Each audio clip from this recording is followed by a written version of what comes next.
good morning. Okay, first of all, thank you Dylan for the plate.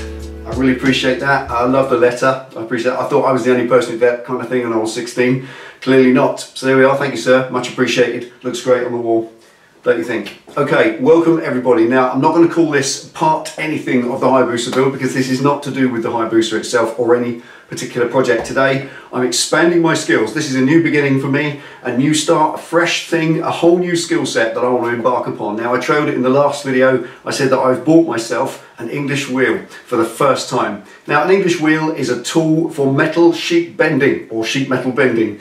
If you ever want to make things for motorcycles or cars, car body panels, anything like that, you need to bend and shape sheet metal, and that's one of the tools for it. There are many tools for it, many things, and I'll probably never have them all, but an English wheel is a very pivotal and central point of it. If you are to make smooth shapes out of sheet metal, then you need an English wheel, and I've never had one, never touched one, never laid hands on one in my life, never even stood next to one and had a little go, never. I've seen a few in exhibitions at car shows and bike shows, and they're fascinating to watch, to take a piece of sheet metal, beat it into a shape, have it looking like the surface of the moon, and then after 5 minutes on a wheel, it's absolutely mirror smooth. It's a fantastic craft and a skill, and something I just hope to master a little bit of the skill of. Now, I'm hoping this is going to work for me very much like the machining. A while ago, if you've been following the channel, I bought myself a lathe. Not a fantastic lathe, just my Clark lathe from Machine Mart. It's not a fantastic one. It's not a Bridgeport or a South Bend or a Myford 7. It's just a basic Chinese made lathe, but it's a reasonably good quality one of the Chinese made lathes. And since I've been doing it, I've got myself down the road with it a bit. I'm learning the principles and I'm understanding it, and I'm making some half reasonable results, and I'm using it for all kinds of things on the projects. Even to this point now, I have begun to cut and grind my own tools from high speed steel. So I've got a green wheel now, I'm cutting my own tools, I'm learning that, learning how to profile the tools, all part of the skill and craft of machining. And I've been overwhelmed by the wonderful love and generosity of the machining community. So embarking on this with the English wheel, the metalwork community, you are already stepping up. I've had some amazing messages, even for the last video, on those of you who do it all day long. Those of you who are saying, mind your thumbs, you're going to have issues with that, trapping your thumbs in the wheel. I'm looking forward to that, apparently. And of course, lots of other things as well. You're giving me advice and guidance already, and I'm stunned and blown away by that. So thank you to everybody so far, it seems. Even before I've even got one out and unboxed it, I want to show you what I've got today. I want to build it up, assemble it, put it in place, show you what I've bought, tell you what it cost, along with a few other things that I've invested in for the processes of bending sheet metal and turning it into shapes for my motorbike project if I'm ever going to get there. So here we are. Let's unbox the English wheel, assemble it up on the bench, and see what it looks like. Wish me luck. Okay, now this is it.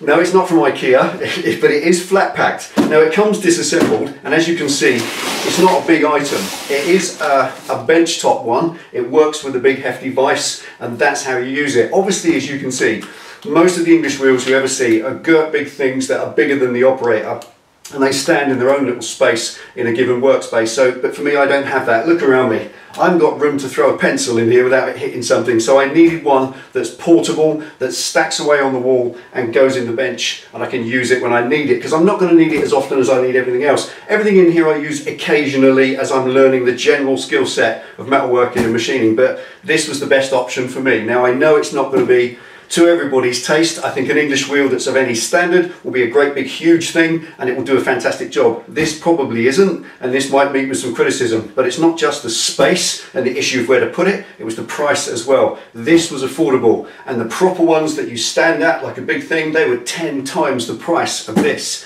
And with our patrons' money, we try and be as frugal and sensible as we can and invest as we go along in smaller amounts. So let's get this open, see what the instructions look like, and see what it actually comes apart and how you assemble it.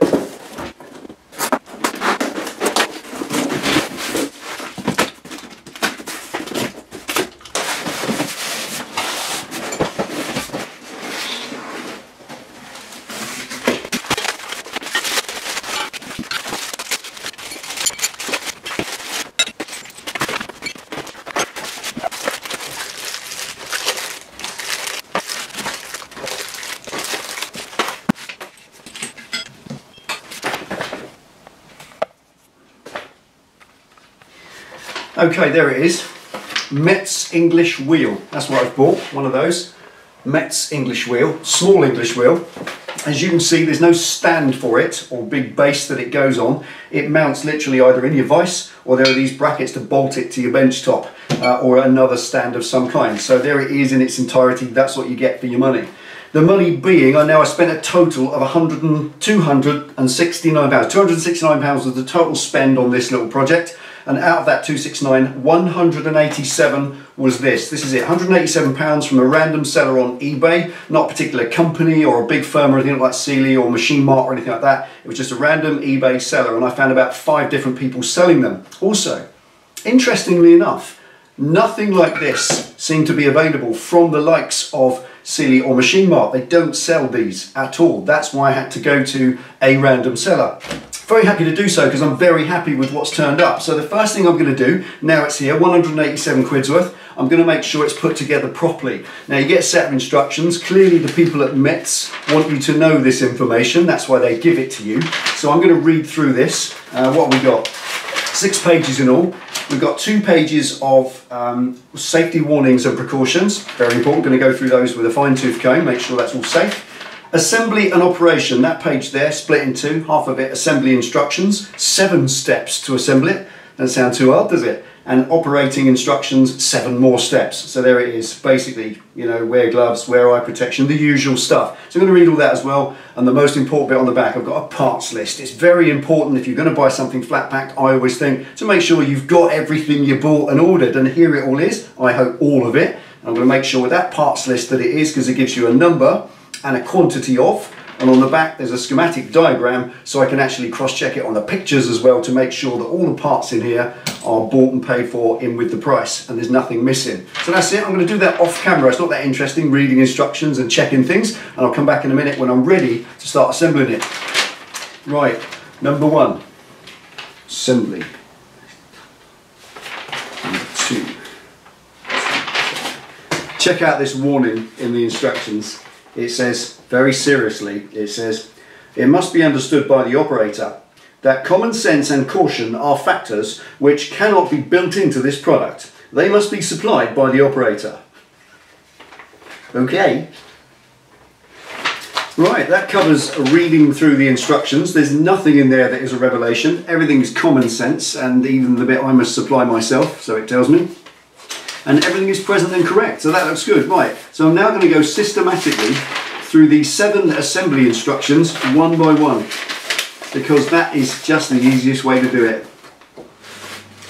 Right, the first thing is to clean these up then.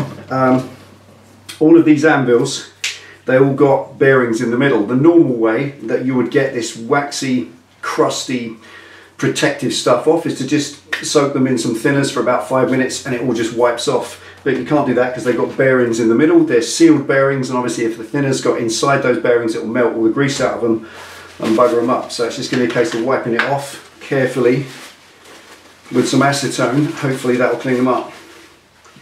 Let's see how we go. Yeah, straight off, lovely. Can't beat it.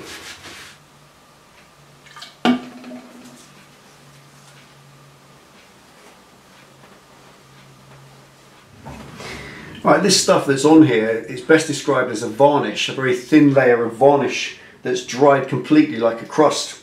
So I'm using nail varnish remover, and it's just wiping it off beautifully, making a lovely shiny finish. So that's just a little bit of time that it takes. Like all these things, the instructions say put this on that, put this on that.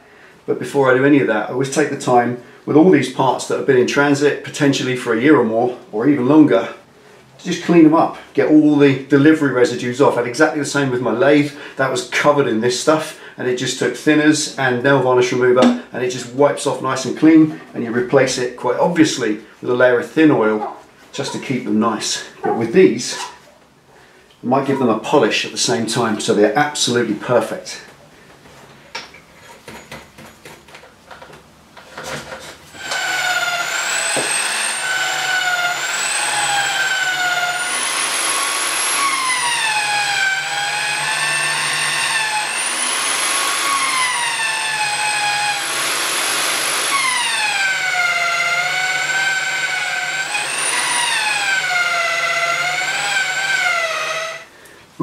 That's it, that's them all cleaned up.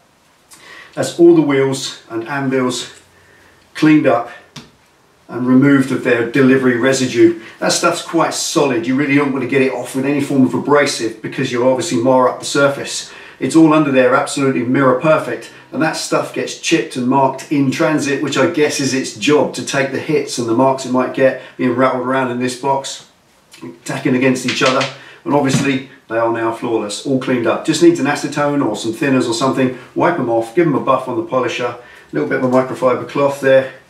Absolutely banging, lovely. Right, now let's get it assembled.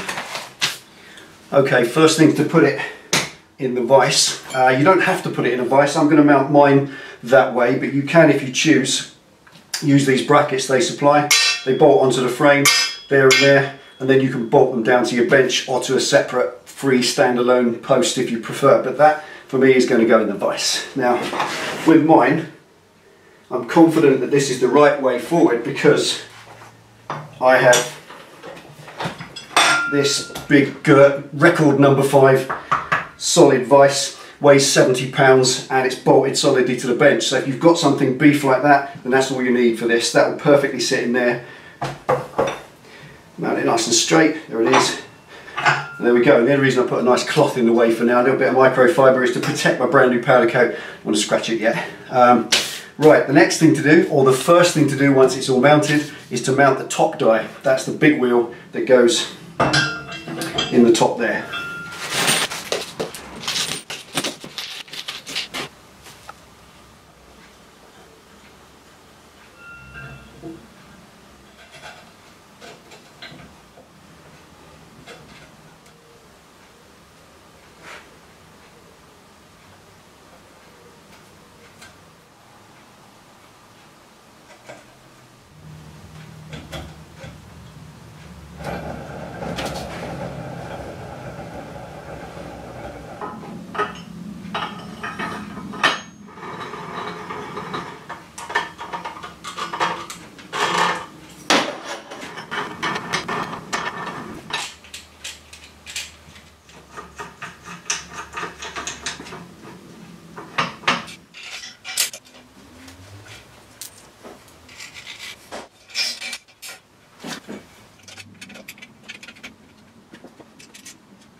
Right, that's all the fasteners and brackets for mounting it to a permanent post or a bench. I'm going to use that for now, but I don't want to lose them, so I'm going to keep them safe in the drawer for if I ever do. Right, now these are the little axles that go through the anvils, and they've been japanned, got that black finish on. But they've also got a little bit of a light coat of rust on them.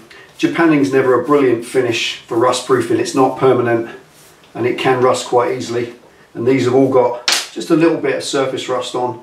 So I'm just going to wipe it off gently with a Scotch-Brite. Not going to actually buff them up or anything.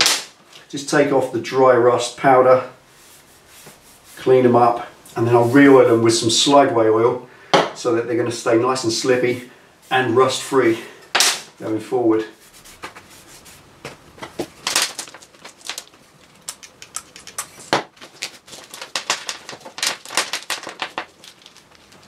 It's better.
one English wheel, done.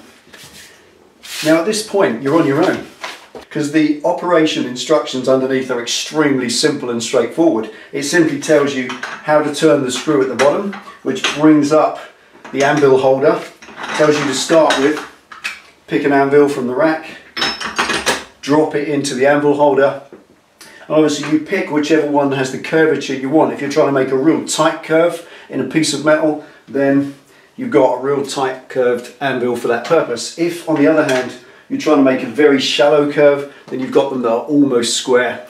Now there's a couple of other things which are pretty cool, which are not obvious and they're not in the instructions. One thing I see here in the little holder, if I bring you in close, the holder itself has these two little screws down low, and as you turn them they poke up into the track that the axle of the anvil sits in, and that gives you the ability to, just by turning these with your fingers, it does that with the axle, it rotates it.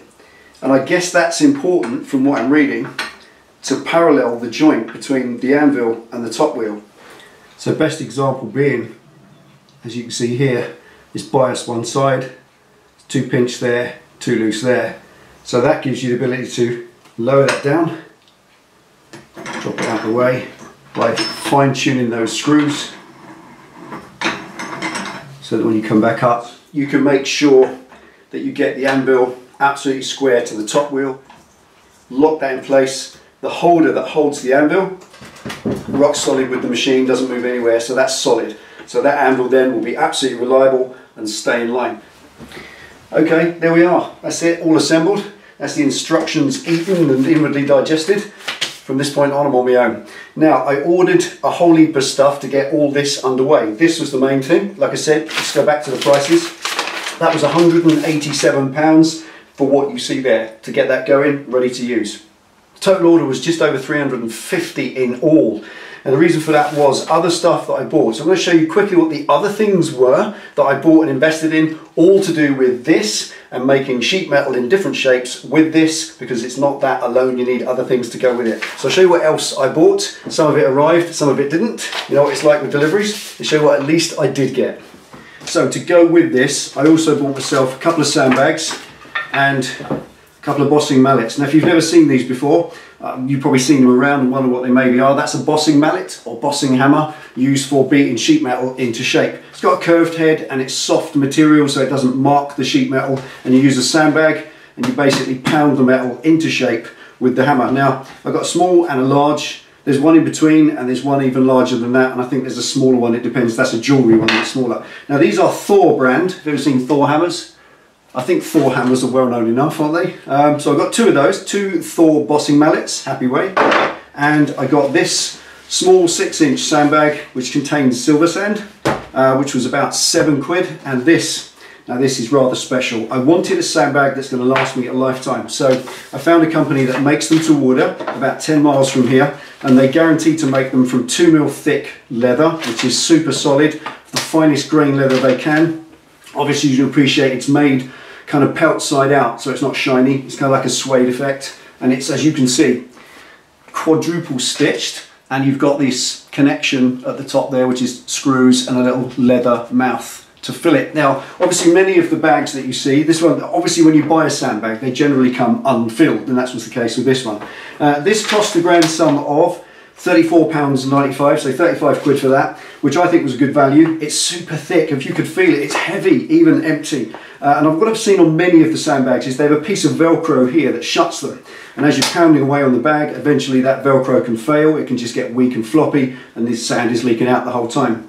These have got these little screws and a little leather mouth, so when you screw that back together, you're never going to lose any of the sand or shot that might be in it. Spoke to a load of you, especially you guys in the USA, who are saying just get lead shot for this, it's far better than silver sand. You can't use, obviously, first of all, if you, just in case you wonder, can't use beach sand, building sand, sharp sand, kiddies playpen sand, nothing. You have to use silver sand. It's kiln dried, it's the proper stuff for the job. If you're trying to use beach sand or something that contains a lot of salt, then obviously it's going to rot the bag, so you have to use the right material. Now, I ordered 40 kilos, two 20 kilo bags of silver sand, and they haven't turned up. Just didn't come yet. They should be here tomorrow, the next day. Just beat me on the recording time. So that will be here and the time will come. As far as lead shot is concerned, a couple of you gave me advice on that. I appreciate that. There's a couple of guys I know do clay shooting, so if I can get enough shot, I'll fill it with that instead. But at the moment, the sand will be here in a few days. I'll get myself underway with the bossing mallets and start beating some metal into shape. The idea is you beat the metal into shape roughly, so it's got all the little hammer dents in it, and when you're ready, then you roll it through the wheel and you take all the dents out. I'm sure you've seen that. Hopefully it's going to work that way for me too. So that's it. Now with that, 35 pounds, that was about 7 pounds. These were 20 pounds for the pair. I got them from a trade supplier. As you may know, Penny is a jeweler. She uses these in her work. The smaller one than this she uses for beating gold and silver and stuff. So her supplier said they supply them up to this big. So I've got a couple of those. We've got them trade, 10 each. Good value. So that's 10, 20, that was 7, that was 35 pounds. The sand came to 10 pounds a bag for 2 20 kilo bags, so that's 20 quid for the silver sand when that gets here, and I ordered some metal as well. I've ordered a couple of sheets of aluminium, 2x4 foot 18 gauge aluminium. Again, it didn't turn up. If that had turned up, then today I'd be hitting this bag with this mallet on the aluminium and making something useful. It didn't come, so that's the way it goes. But I think this video is long enough at this point. All it leaves me to do now is say in the next video, I will definitely be making something with this equipment, even if it's just a mess. But one way or the other for now, all I've got to roll through it, just to give me the idea of what it feels like to roll metal through this thing, I've got some 22 gauge steel. Now that may look black, but that's actually the back of one of these cupboards. These cupboards here, on the back of one of them, I cut that out to accommodate a plug socket. And that's the piece that's left over. So it's 22 gauge steel. It's just powder coated. I can use that. I'm going to roll them through this just to get a feel for it, because this video wouldn't be complete without a little go on the wheel, now would it? So let's get stuck in. We're going to pick a medium curved, so the middle one of the range of 7 curved anvils, just because it's the medium one, an obvious choice for my first ever turn on a wheel. Drop it into the anvil holder. Now, bring it up, it touches, back out a little bit, lock it off. Okay, now I'll show you this. That is a piece of steel, that is metal. That has got, like I said, a powder coat over it because it's the back of the cupboard, but it's a perfectly good piece of flexible 22 gauge soft steel, and great as my first example. Okay, I'm going to roll it through long ways. Let's get a feel for it.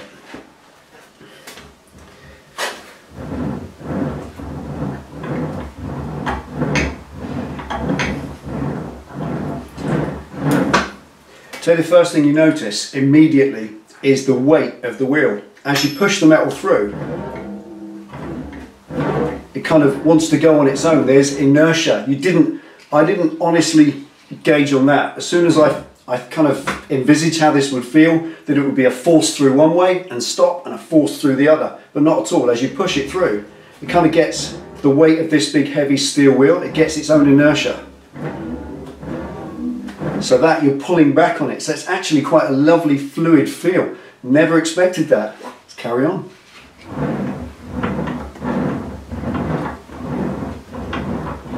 Actually, steering the metal is something you have to consider.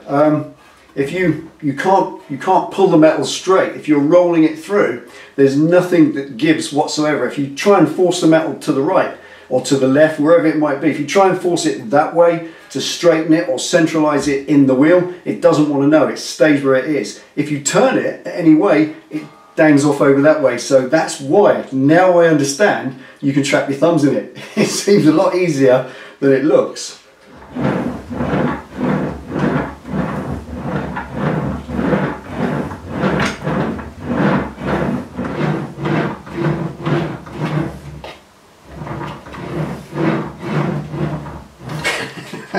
That way. That's it. It is quite hard steering the metal. You think it steers one way, but it goes the opposite.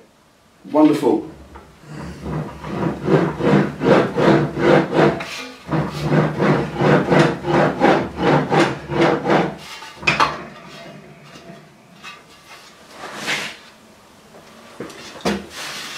That makes absolutely beautiful curves. It really does.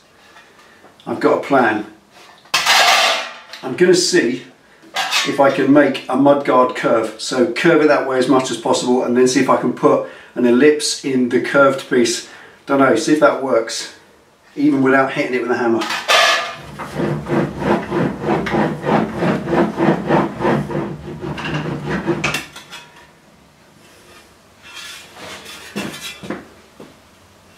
Roll it, baby. Now what I'm going to try and do, I'm going to see if I can curve that way as well. So mudguard shape. Is it even possible? Back to that. Now what size of anvils I should be using for what job, at this point I don't know. I'm completely novice to this.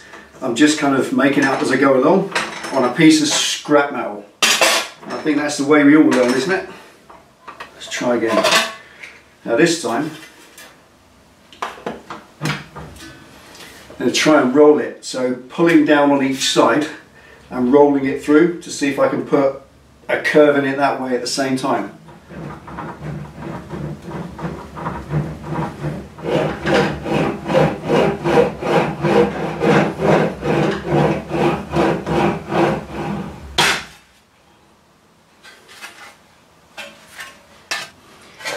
Right, there we go.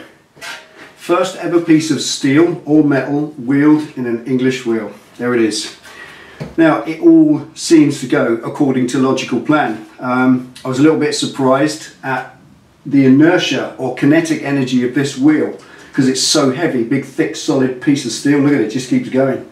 Because of that, when you're rolling through, the metal flows. There's kind of a fluidness to it and I really like that. It actually makes the process of feeding it in and out of the wheel very enjoyable. It's a lovely liquid process, I like that. Pulling down on it tends to bend it quicker than it wants to. I learned very quickly that within probably the first 20-30 seconds of it, that if you pull too hard down, it just starts steering all over the place. It just likes to go through at its own rate. I like that. So I'm learning already. But what I have managed to achieve is what I was hoping I could make as my first actual piece, being a mudguard. And that is that I've got the curve there, but also, if you can just about see it, starting to get a curve that way as well, across.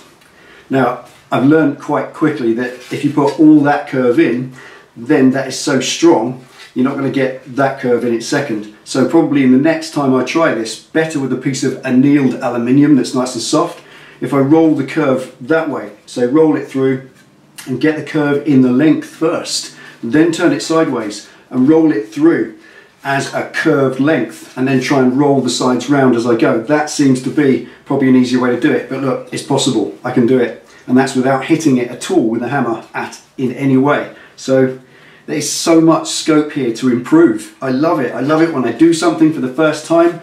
I kind of get the hang of it and immediately start to see my mistakes and where I'm going wrong and how I can improve it, and then a bit of practice and you feel it improving. This is a piece of 22 gauge steel. Probably the wrong stuff to use. It's powder coated as well with this wrinkle finish, but it's all I had to hand that was thin enough and pliable enough to get a bit of practice in today. That's all this was about. But there we are, that is it. First test piece, just got to wait till the metal arrives and I can get into my first actual job.